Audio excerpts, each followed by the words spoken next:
everyone, it's me Ash, you're on Nerd Life, and we're finally back with some Feed the Beast this week. After a delay, we didn't get to put out a video on Monday, but we are back on Wednesday on our usual time slot with some more Feed the Beast. No more server issues. We're back, and hopefully we won't have any more delays. This is a big episode. This is big episode number 20, and we are continuing our quest into Railcraft. Last episode we built a what the hell is it called? A coke oven. And this week I was going to build a blast furnace, but I realized just how expensive the blast furnace is. And I'll go over that a little bit just so you know what you're going to be coming to expect. But right now we're going to get some stuff out of our barrels. We got some glowstone. I mean, not glowstone. We got some redstone. We got some gold here. These are oh god, okay. These are two things that we're going to need for what we're doing. Let me put this away real quick. As you can see, my inventory is pretty full. I've been trying to macerate and smelt all the stuff we got from our latest haul from our large quarry that I put down a few days ago, and looks like we're going well. I've been trying to also make as much rubber as I can, because if you look in this chest here, we've already got 14, almost 15 stacks in there, and we still got this many stacks of rubber wood. So I've been trying to keep this thing going, extracting. But anyway, we're back to what we're doing. Today we're going to be starting some of the utility tracks. We're going to be doing probably a booster track, because that's probably what everybody wants. Last time we built some standard tracks, just called a track. And what I didn't tell you, we made this with, what did we make it with? Well, I'll look it up. It's right here, track, wooden rail bed, and we use creosote oil over some wooden slabs. And then if you wanted to go to the next one, you would need, it would go up to high speed track, basically. And high speed track is a little bit out of our price range here. You need the stone, which is no big deal. Then you need rebar. Unfortunately for rebar, you actually need aluminum or titanium in Feed the Beast. Now, you could technically use, oh, you can? I never noticed this part actually. You can use standard iron in a rolling machine or bronze in a rolling machine, but that's not the point. The biggest point of the high-speed track is these rails. You need blaze powder and gold ingots.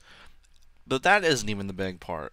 The worst part is actually building the blast furnace that you need to make stuff in. What the hell do we need a blast furnace for again?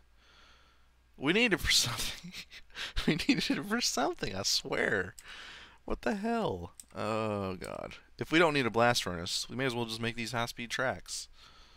What did we need a blast furnace for? I think we could upgrade the tracks to something else. Let's see. Gated track, wooden track is what we didn't make. Yeah, we skipped over the wooden track.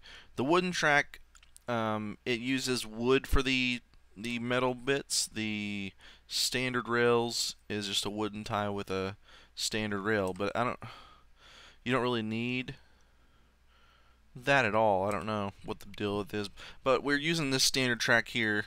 It's not the fastest track in the world, but the high-speed tracks are fairly expensive.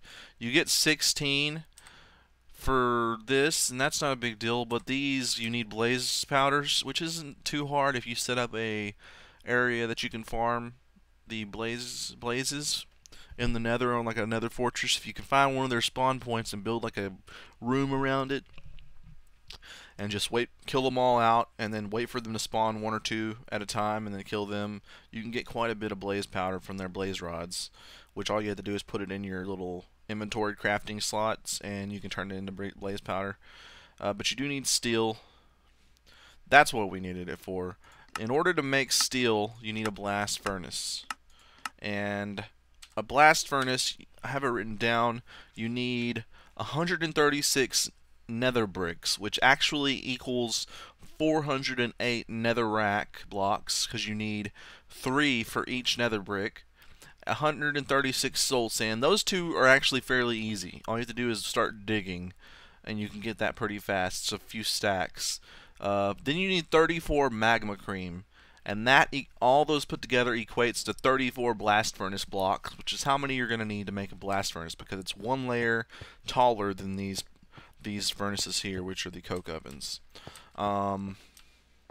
As you can see, like last time, we built enough track to go all the way down. I actually have some extra tracks in here.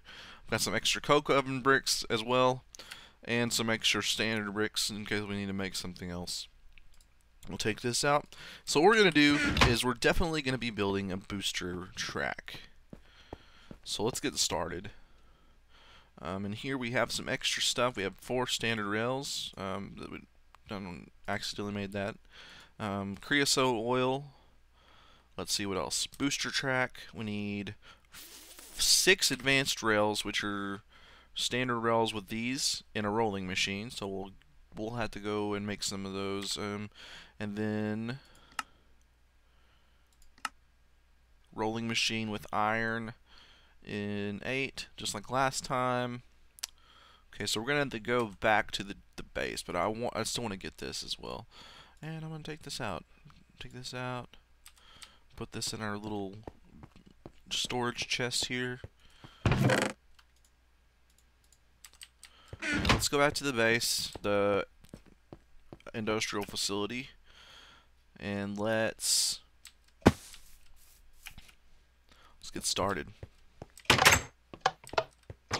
Okay, we need some iron first off. There we go. Now we need to get our rolling machine started, so let's power it up. Let's watch this gauge, and let's put the stuff in that we need. It's 8.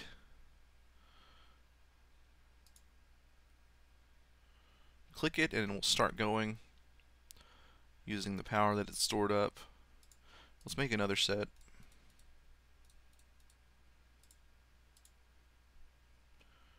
And it's going, it's going.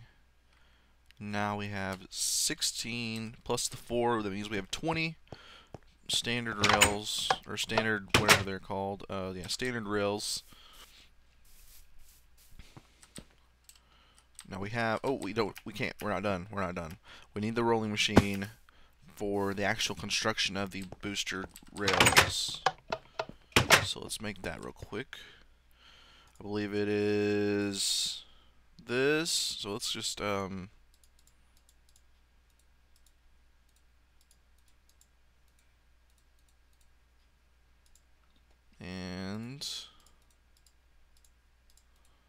that's fine. There we go.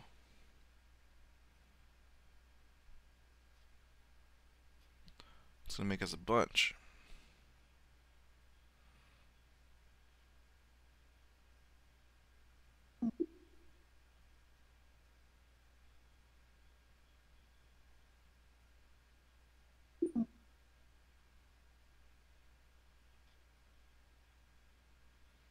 Come on, guy. So if you have more than one on top of each thing, it will automatically do it. But if it's going to use the last one, like that one row, it'll make you do it manually so that it doesn't do it by accident. We're going to put this away. We're going to put this away. Now we're going to head over to our subway station.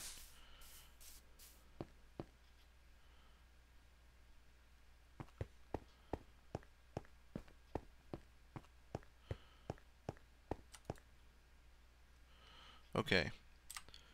We need a wooden... Oh, shit balls. We are idiots. And by we, I mean me. Solely me. Big, huge dum-dum.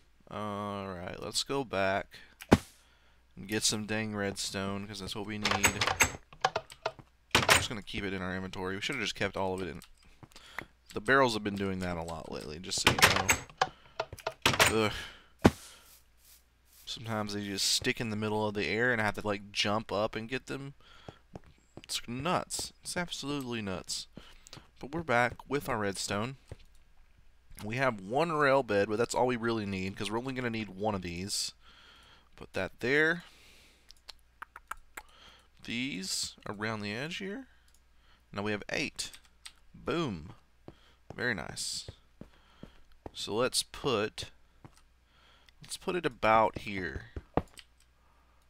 There we go. Now what you gotta do with any of these that have special, pretty much any of these that have special abilities, we'll stick that in there, is you have to apply a redstone power to it.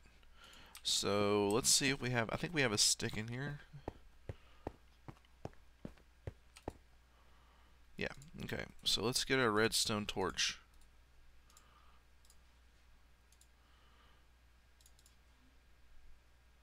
Might as well make as many as we can here. Okay. I'll stick one of these next to it, and it should change visually. Boom, and that means it's powered. So you could technically power it with any sort of redstone current, you know, with a lever or a button or any sort of mechanism. And what they have different, all sorts of stuff you can do with it, and we'll get into a lot of it whenever and we'll stick this down, and hopefully this will work. There you go. So as you can see, much better, much better. And because we skipped over the wooden rail, we have better overall, much better performance from these tracks. It doesn't have as much friction on them, so it goes longer, takes longer for it to slow down, etc. And what you want to do is space these out and keep it up to a high speed. And see, it's still going when it hits the wall. So depending on how fast you want it to continually go, that's obviously where you would space it out and place another one. I would probably place one right about here just to keep it going at a fresh speed. And then you have other options like the detector track, the gated one-way track, the boarding track, the holding track, all sorts of tracks that do different things. And we're definitely going to go over each one. Now let's look at some of these. For instance, the holding track, the boarding track is a good one. You need a pressure plate and a redstone. So the recipes for these tracks up until you get to the high speed versions is pretty standard. You just need a bunch of redstone and some gold, and the gold is probably the hardest stuff to get, really. The redstone and gold are probably on the same tier because it's just not as plentiful as you would hope, at least not in the latest version of Feed the Beast. If you let the new versions of the game generate new worlds and so forth, gold used to be a lot more plentiful, in my opinion. And but that's pretty much it. You got yourself a speed booster badass track. That's not the technical name for it, but that's what I call it. Speed booster badass track is what it's called. And minecart. Let's type in minecart. Minecart. There's only one type of minecart. Okay. Just wanted to make sure. But yeah, you get yourself a minecart. Now you can use the Steve's cart stuff, and I believe it's under cart. And all these different carts go with this stuff. So for instance, you could use a boarding track to make it stop and get stuff in its chest.